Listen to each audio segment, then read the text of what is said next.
Education کا آغاز کیا، خواتین کی ویمن ایجوکیشن، اور پھر گھروں میں ان کی تعلیم ہوتی ہے۔ قرآن مجید نے کہا وَاذْكُرْنَ مَا يُتْلَى فِي بُيُوتِكُنَّ،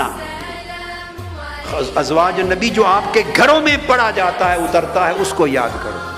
تو ازواج مطہرات کے گھروں کے اندر اسٹڈی سرکلز ہوتے، صحابیات مقرر تھی انہیں لکھنا پڑھنا سکھانے کے لیے۔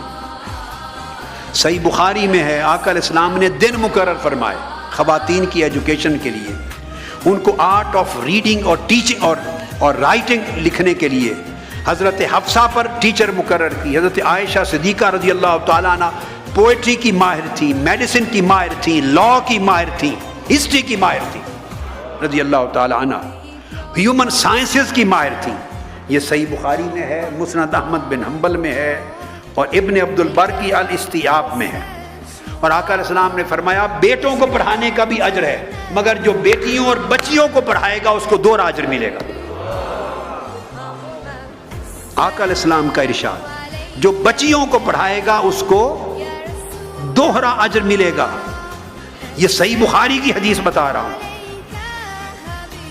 کتاب الجہاد والسیر فرمایا ثلاثۃ یؤتون اجرہم مرتین، الرجل تکون لہ الامہ فیعلمها فیحسن تعلیمها ویؤدبها فیحسن ادبها۔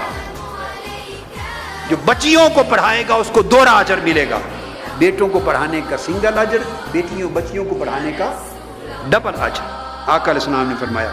اور صحیح بخاری کتاب العتق میں بھی ہے، آقا علیہ السلام نے فرمایا فَأَدَّبَهَا فَأَحْسَنَ تَأْدِيبَهَا، جو شخص بچی ہو جاریہ اس کو پڑھائے، تعلیم دے، تربیت دے، اس کے لیے فَلَهُ اجران، 2 اجر ہیں۔ خواتین کی ایجوکیشن پہ آقا علیہ السلام نے اتنا emphasize